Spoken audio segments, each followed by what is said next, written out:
Yo, would you pay $100 for GTA 6 on release, or would you wait for the discount? Well, this is a decision you might have to make because the game industry is trying to make a major price bump across games, and GTA 6 just might be the perfect game to do it. The reason I'm discussing this is because a man named Matthew Ball just released a 220 slide presentation about the future of the games industry. 220 slides, man, so much. But there's a section that is entirely dedicated to the release of Grand Theft Auto, probably in 2025, but maybe delays, how the game industry works. And in this section, he talks about how GTA 5 is the second highest selling game of all time by kind of a large margin. And if you adjust for inflation, GTA 6 will be the cheapest GTA game if it comes out at $70. Less expensive even than the original Grand Theft Auto, which was ported to the Game Boy Color. Grand Theft Auto on the Game Boy Color. Simpler times. He talks about how the video game industry is not keeping up with inflation at all, and he shows a chart where he shows the real price of games versus the price adjusted for inflation throughout the years, and you can see that the price of games is at an all-time low when adjusted for inflation. So even if it seems like you're paying so much for video games, according to this chart, they're cheap. I just bought Skyrim on sale for $3.99. That's cheap. I know that's not the point, but I did want to say I did buy Skyrim on sale for $3.99. Hell yeah. If you want to read the whole presentation, I linked it in the description. The thing is that regardless of the price of GTA 6, as long as it's not $1,000, people are still gonna buy the game at release. And I've generally seen this sentiment online. I've seen tons of people saying yeah, I would buy GTA 6 for $100, but I wouldn't buy another game for $100. So that's the thinking, and it seems to be justified. And on top of that, the publisher for GTA, Take-Two, has a precedent for this. They were one of the first publishers to start the $70 era of AAA games with NBA 2K21 in 2020. It's weird to think that NBA 2K21 is one of the first $70 games because really? A 2K game is the game that pushed prices forward for the gaming industry? Huh.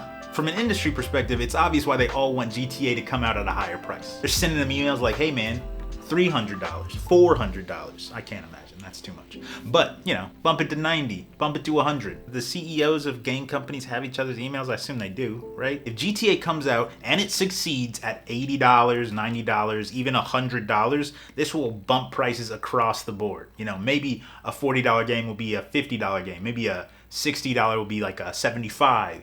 And then of course, tons of games will jump straight to 100. I don't know if they'll succeed at 100, but they'll jump there regardless. Pretty much everyone in the industry is locked in on Rockstar, seeing what they do. They want them to break the ice for a higher price. So they can start charging higher prices for their games that they currently don't think are worth a higher price. It's pretty lame behavior to see a game, you're like, oh, that game looks like it could be worth $100. I hope they sell it for $100. Our game isn't, but we'll charge $100 if they succeed. Logic.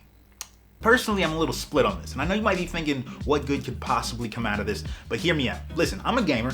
I want my game to be as close to free as possible with no microtransactions and no pre-release access to the game for an additional cost. But obviously, I can't have free games with no microtransactions because somebody's got to make the game. But this leads me to the question. Are we spoiled as gamers? Gaming has to be the lowest cost to entertainment media out there, outside of maybe streaming services. But what other media can you pay $70 and get 40 hours of entertainment out of? Not the movies. That's $20 for 2 hours. Not a concert, not a sporting event, pretty much just video games. And so if you think that $100 for a video game is a ludicrous amount that you would never pay, I have a question for you, and actually a genuine question. Comment in the comments your answer because I'm curious to know. Are there any games that you would pay $100 to have completely wiped from your memory and then you get to re-experience them for the first time? That's a real genuine question. Because for me, there are definitely several games I would pay $100 today to have wiped from my memory so I could play again. I'm talking Elden Ring, Far Cry 3, BioShock, Final Fantasy X. Would I have paid $100 in the year 2000 to play those games? Probably not. But would I pay $100 today to re-experience my favorite games? Yes, I absolutely would. And there are some smaller games or some games that I thought were alright that I wouldn't pay $100 for today. Maybe I'd pay $70 for them though. maybe I pay $50. So if you have a game like that you would pay $100 for, then it's not absurd to think that a game's value could be $100. Nowadays I tend to play smaller games, and I do personally believe that most AAA games are like too big for their britches, way too high of budgets for what they're giving you. But I still occasionally want to play like the high budget, massive, high fidelity game. And unfortunately with like today's prices, those games are getting like less and less sustainable. So without a price bump, I see those games going away. And you might not like those games, and that's fine, because if you don't like those games, you don't have to worry about the price boost. You just keep playing indie games for $30, $40, whatever the price is. Best case scenario, the price goes up to $100 and games like Madden try to go to $100 and fall completely flat and realize if we want to raise our price, we'll have to raise the quality. So, you know, maybe that higher price could lead to like some premium game that gamers are only willing to buy for stellar reviews and no microtransactions and no predatory monetization. Who knows? Now, the pessimistic version of this is that prices raise and everyone follows suit. Then gamer budgets start getting allocated to just expensive games, and then indie studios and smaller games suffer. That's a possibility as well, so that would suck.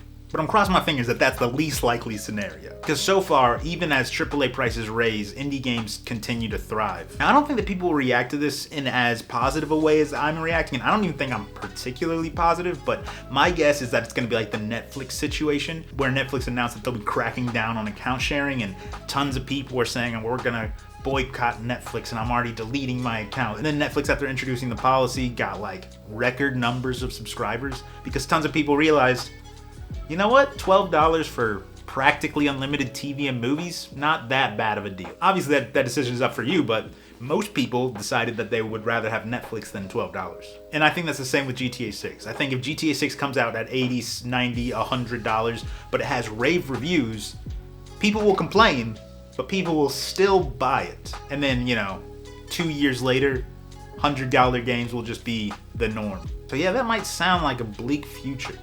But on a positive note, I got a haircut.